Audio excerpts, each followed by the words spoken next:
कहते हैं जब इस पूरे ब्रह्मांड का संतुलन डगमगाने लगे, देवता भी असहाय हो जाए। जब अंधकार की शक्ति पूरे वातावरण में फैली हुई हो, तब एक नई शक्ति को जन्म लेना पड़ता है। कुछ ऐसा ही हुआ था लाखों साल पहले। उस समय एक ऐसा असुर था जिसका नाम लेते ही देवताओं का हृदय कांप उठता।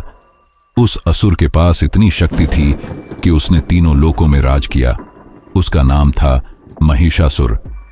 और आज मैं आपको उसी असाधारण राक्षस के बारे में बताऊंगा जो ना ही भगवान विष्णु के सुदर्शन चक्र से पराजित हुआ और ना ही भगवान शिव के त्रिशूल से।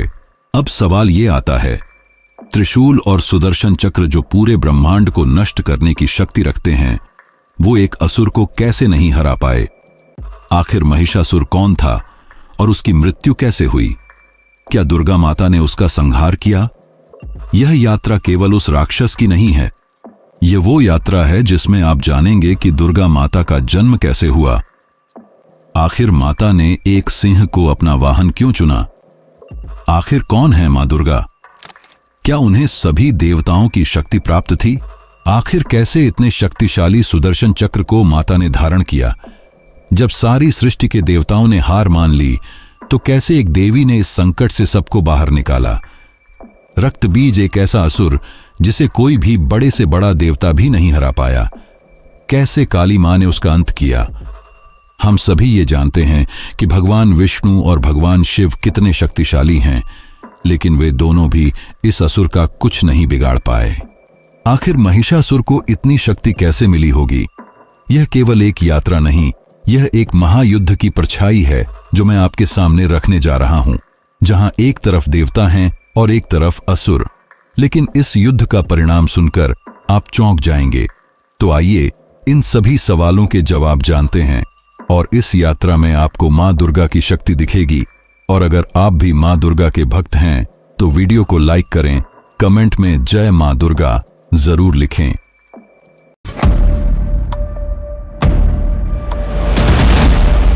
वह समय था सतयुग का, जब देवता पृथ्वी पर राज्य करते थे। इस युग में देवताओं और असुरों के बीच युद्ध होता ही रहता। असुर तपस्या कर वरदान प्राप्त करते और चारों ओर विनाश करते। इस कथा की शुरुआत होती है पाताल के दो असुर भाइयों से, जिनका नाम रंभ और कृ था। दोनों ही शक्तिशाली असुर थे, लेकिन उनकी कोई संतान न होने के कारण वे निराश और अंधकार में डूबे रहते थे। उन्हें यह झांक था कि अगर वे तप करके देवताओं को प्रसन्न करें तो उन्हें मनचाहा वरदान मिल सकता है। दोनों असुर भाई अलग अलग देवताओं की तपस्या करने निकल पड़े। रंभ ने एक बड़े से अग्नि के गोले के अंदर बैठकर अग्निदेव की तपस्या शुरू की। कृ ने एक झील की ओर प्रस्थान किया और अपने आधे शरीर को जल में डुबोकर वरुण देव की तपस्या की। दोनों भाइयों की तपस्या में साधना थी और भक्ति। समय बीता, दिन अब वर्षों में बदल गए। उनकी तप की शक्ति इतनी प्रचंड थी कि स्वर्ग लोक में बैठे देवता महसूस कर सकते थे। देवों के राजा इंद्र को भी अब आभास हो गया था। उन्हें लगा कि अगर इन असुरों को वरदान मिल गया तो ये देवताओं के लिए खतरा बन सकते हैं। तभी इंद्रदेव ने तपस्या भंग करने का निर्णय लिया और वे पहुंचे कृ के पास। उन्होंने एक मगरमच्छ का रूप लिया और झील में प्रवेश कर कृ पर हमला कर दिया। उनके हमले से कृ की मृत्यु हो गई। लेकिन दूसरी ओर रंभ ने अपनी तप की शक्ति से यह पता लगा लिया कि उसका भाई अब नहीं रहा और उसे मारने वाला इंद्र है। रंभ अपने भाई से अटूट प्रेम करता था। उसकी मृत्यु से निराश होकर उसने अपना तप तोड़ दिया और अपने गले में तलवार लेकर अपने प्राणों को त्यागने ही जा रहा था। उसी समय अग्निदेव प्रकट हुए और रंभ को रोक लिया। अग्निदेव ने वरदान मांगने को कहा। रंभ इंद्र के छल से क्रोधित था और उसने एक ऐसी संतान मांगी जो इंद्र को हरा सके और तीनों लोकों में राज कर सके। अग्निदेव अपने वचन से पीछे नहीं हट सकते थे। उन्होंने रंभ को वरदान दिया कि जो भी प्राणी तुम्हें प्रेम करेगी उसकी गर्भ से महाशक्तिशाली संतान जन्म लेगी।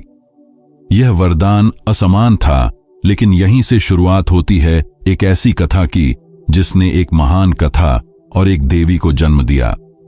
आगे जानने से पहले वीडियो को लाइक करना ना भूलें। समय बीता और पाताल लोक में महिषी नामक एक महिष कुल की राक्षसी को रंभ से प्रेम हुआ, लेकिन यह रिश्ता समाज को स्वीकार नहीं था। दोनों ने समाज के विरुद्ध जाकर विवाह किया, लेकिन महिष वंश ने विरोध में आकर उन पर हमला कर दिया। उस समय महिषी गर्भवती थी और इस हमले में रंभ की मृत्यु हो गई। गर्भवती महिषी अपने प्राणों की रक्षा के लिए भागी और यक्षों के क्षेत्र में पहुंची, जहां यक्षों ने उसकी सहायता की। यक्षों ने रंभ के लिए एक चिता तैयार की, लेकिन महिषी का प्रेम इतना ज्यादा था कि जलती हुई चिता में वह खुद कूद गई। और यहां से जन्म होता है एक ऐसे राक्षस का जिसका भगवान शिव और स्वयं विष्णु भी कुछ नहीं बिगाड़ पाए। उस पल एक असुर का जन्म हुआ जिसका नाम पड़ा महिषासुर। लेकिन यह तो शुरुआत है। उसी पल अग्नि में एक दूसरे राक्षस ने जन्म लिया जो रंभ का ही पुनर्जन्म था, जिसका नाम पड़ा रक्त बीज। अब जरा कल्पना कीजिए, एक ऐसा असुर जिसका अगर एक बूंद भी खून धरती पर गिर जाए तो दूसरा असुर जन्म ले ले। यही वरदान था रक्त बीज का, जो उसे लगभग अपराजेय बनाता था। अब ये दो महाशक्तिशाली प्राणी पाताल जाने का सोच रहे थे। रक्त बीज ने पाताल की ओर प्रस्थान किया, लेकिन महिषासुर के मन में तीनों लोकों का स्वामी बनने की लालसा थी। इसी को पूरा करने महिषासुर ब्रह्मा जी की तपस्या करने निकल पड़ा। वर्ष बीते और ब्रह्मा जी प्रकट हुए। उन्होंने कहा, वत्स, तुम जो चाहो वरदान मांग सकते हो। महिषासुर ने बिना सोचे कह दिया, मुझे अमृतत्व चाहिए। लेकिन उन्होंने समझाते हुए कहा कि जो प्राणी इस धरती पर जन्म लेता है उसे एक दिन अपने प्राण त्यागने पड़ते हैं। यह सृष्टि का नियम है और इसी कारण से उन्होंने कोई दूसरा वरदान मांगने का प्रस्ताव रखा। कुछ समय सोचने के बाद महिषासुर ने मांगा कि कोई भी देवता या असुर उसका वध न कर सके। ब्रह्मा जी ने उसे यह वरदान दिया। महिषासुर अब अपने आप को अमर समझ बैठा था। उसकी यह सोच थी कि स्त्रियां तुच्छ और कमजोर होती हैं। वे केवल पुरुषों की काम वासना और सेवा के लिए होती हैं। वह समझ बैठा कि कोई स्त्री उसका वध नहीं कर सकती। लेकिन यही अंधविश्वास उसकी मृत्यु का कारण बनने वाला था। अब महिषासुर ने इंद्र के लोक यानी स्वर्ग लोक में हमला किया। उसने उन्हें हराकर अपमानित कर वहां का राजा बन बैठा। स्वर्ग के बाद पृथ्वी और फिर पाताल, महिषासुर तीनों लोकों का राजा था। एक राक्षस जो तीनों लोकों में राज करता हो। उसकी सेना बहुत बड़ी थी। देवता डर के कारण उसके आदेशों का पालन करते। हर दिन उसका आतंक एक नया रूप लेता। उसे यह लगता था कि जिसे ब्रह्मा का वरदान मिला हो उसका विष्णु और शिव क्या बिगाड़ेंगे। वह समझ रहा था कि इस संसार में ऐसा कोई नहीं जो उसे चुनौती दे सके। यह देख सभी देवता चिंतित हो उठे और वैकुंठ धाम, जो भगवान विष्णु का स्थान है, वहां पहुंचे। सबसे पहले इंद्र ने कांपते हुए स्वर में उन्हें सब कुछ बताया कि कैसे महिषासुर ने तीनों लोकों को परास्त कर वहां का राजा बन बैठा है। विष्णु जी ने कहा कि यह संकट केवल स्वर्ग लोक का नहीं बल्कि तीनों लोकों का है। ब्रह्मा जी का वरदान अटल है। इतना कहकर वे सोचने लगे।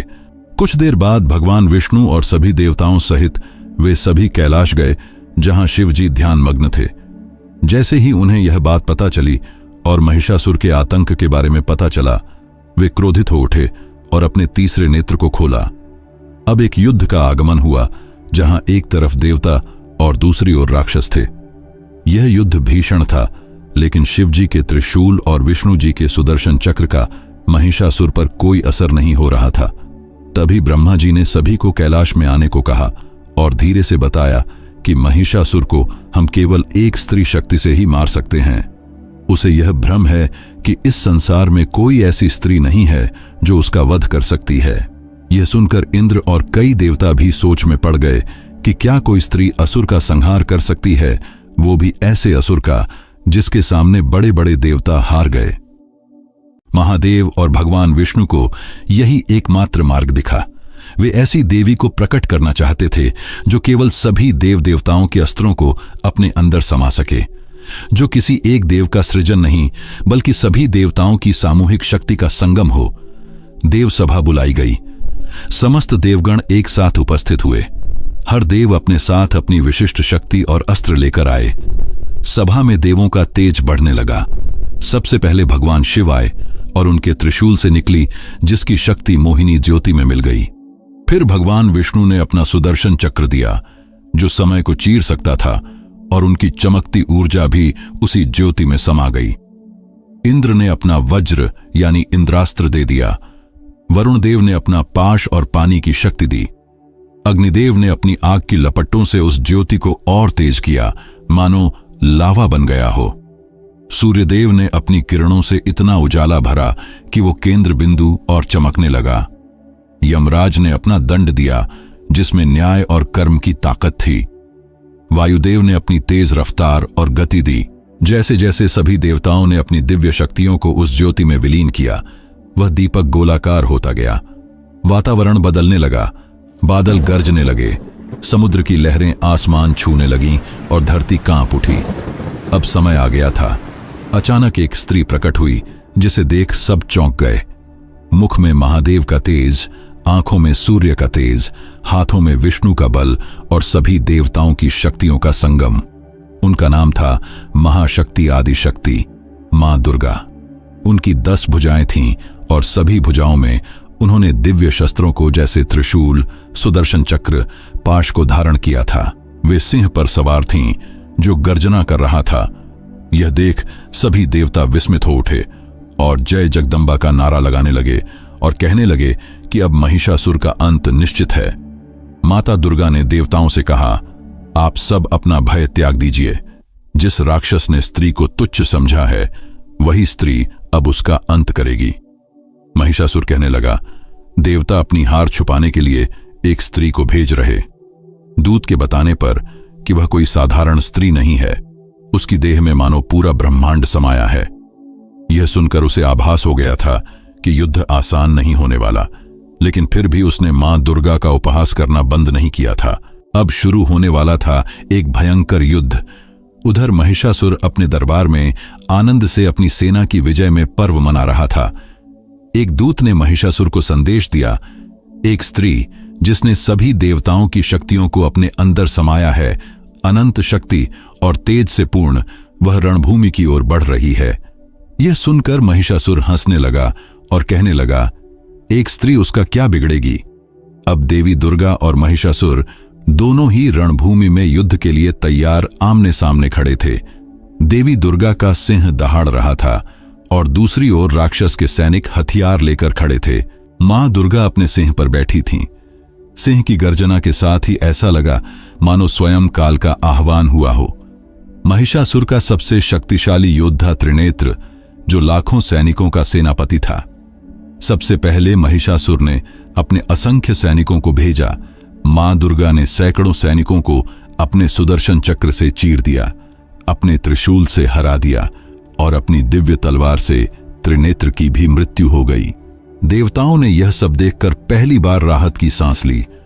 महिषासुर अपने सैनिकों को परास्त होते देख युद्ध भूमि में उतरा। पहाड़ जैसा बड़ा और कठोर शरीर आकाश में अग्नि का तेज लिए हुए। उसने मां दुर्गा से विवाह का प्रस्ताव रखा और उन्हें तीनों लोकों की रानी बनाने को कहा। लेकिन मां दुर्गा ने कहा, जो स्त्री को तुम युद्ध के योग्य नहीं मानता, आज वही स्त्री तेरा विनाश करेगी। यह सुनकर महिषासुर क्रोधित हो उठा। अब प्रारंभ हुआ एक भयानक युद्ध। महिषासुर ने सबसे पहले अपनी गदा से देवी पर वार किया, लेकिन देवी ने ढाल से उस वार को रोक दिया और त्रिशूल से उस पर प्रहार किया, जिससे वह पीछे छिटक गया। फिर महिषासुर ने रूप बदला और एक भयानक भैंसे का रूप लेकर अपने विशाल सींगों से देवी पर वार किया। उन्होंने अपनी तलवार उठाई और उसके सींग काट दिए। तब उसने हाथी का रूप धारण करके देवी को अपनी सूंड से पकड़ने की कोशिश की, लेकिन मां दुर्गा ने सुदर्शन चक्र से उसकी सूंड काट दी।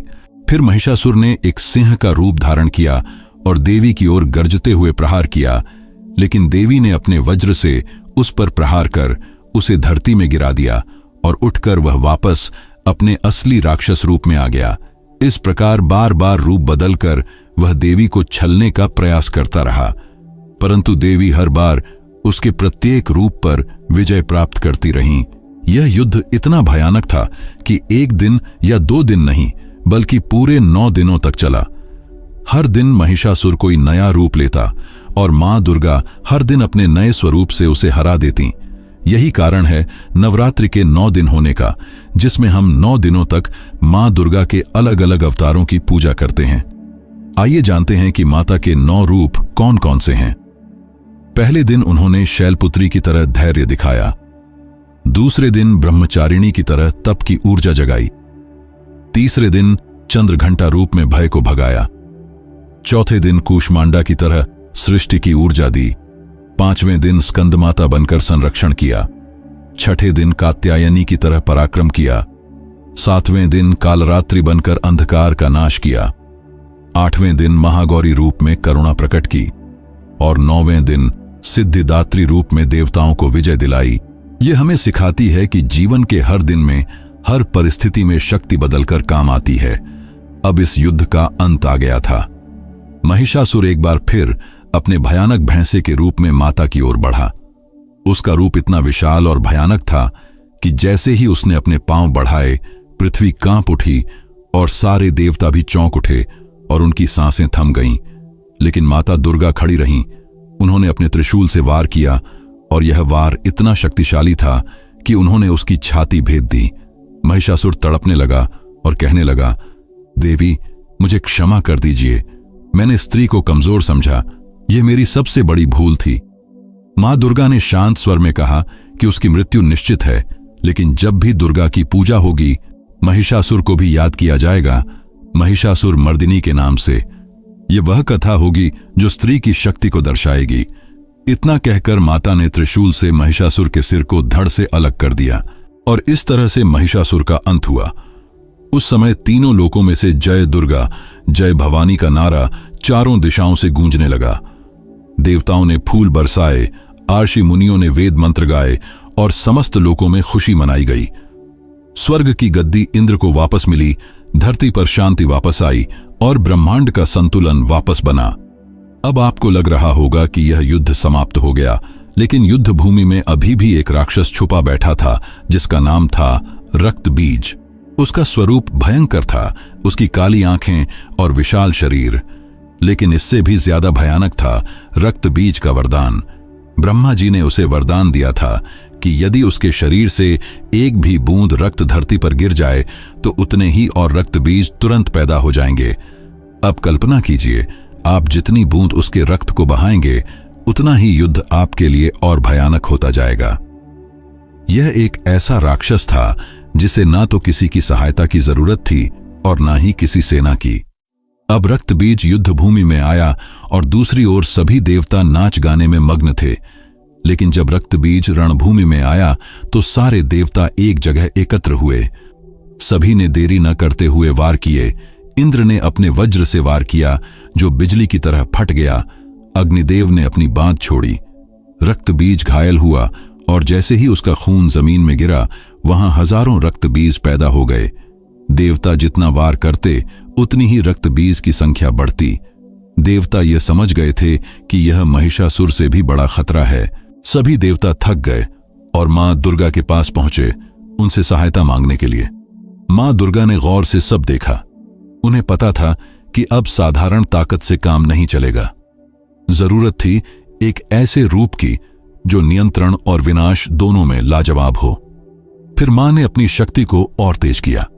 उनकी आंखों से आग की लपटें निकलने लगीं। उनका शरीर विशाल हो गया और तभी अचानक उनका नया रूप सामने आया जो था मां काली का। मां काली का रूप देख स्वयं देवता भी सहम गए थे। उनका शरीर काला था, उनकी आंखें रक्त समान लाल, बाल खुले और लहराते हुए मानो प्रलय आ रहा हो। उनकी भुजाओं में अस्त्र शस्त्र थे। उनके हाथों में एक कटोरा था जिसमें वो रक्त भर रही थीं। गले में नरमुंडों की माला लटक रही थी और उनकी जीभ बाहर आ रही थी जो क्रोध की ज्वाला का प्रतीक था। काली मां युद्ध भूमि में उतरी। सारे राक्षस डर से पीछे हट गए, लेकिन रक्त बीज खड़े खड़े हंस रहा था क्योंकि उसे लग रहा था कि कोई उसे परास्त नहीं कर सकता। अब शुरुआत हुई सबसे बड़े युद्ध की। देवी ने खड्ग से वार किया और जब रक्त जमीन में गिरने वाला था तब देवी ने उसे अपने कटोरे में भरा और पी गईं। उन्होंने रक्त बीज का एक बूंद भी रक्त जमीन में गिरने नहीं दिया। हर बार वो रक्त बीज को मारती और उसके रक्त को जमीन में गिरने नहीं देती, उसे अपने कटोरे में भर पी जाती। देखते ही देखते जन्म लेने वाली सेना कम होती गई। उनकी गति इतनी तीव्र थी कि भूमि में वह प्रकाश की गति से वार करती और एक बूंद भी रक्त नीचे नहीं गिरने देती। मां काली का यह रूप देख सब डरे हुए थे।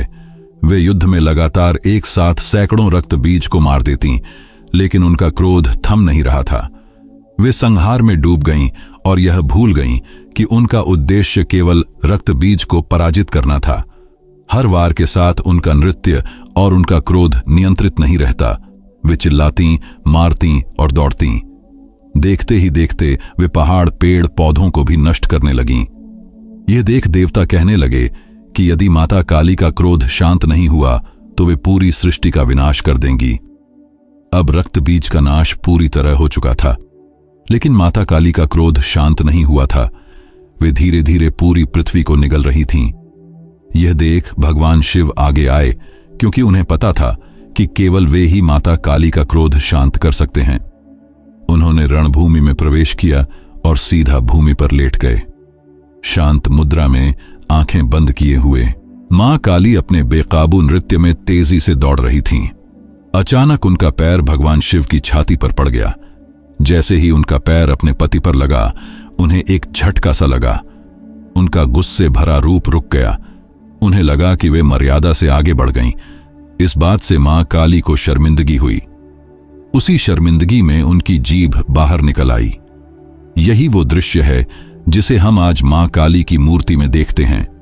शिवजी नीचे लेटे हैं, मां काली उनके ऊपर खड़ी हैं और उनकी जीभ बाहर निकली हुई है। इस युद्ध के बाद सारा संसार यह जान गया था कि एक स्त्री शक्तिविहीन नहीं होती। दो ऐसे राक्षस जिन्हें देवता भी नहीं हरा पाए, उसे एक स्त्री ने हराया।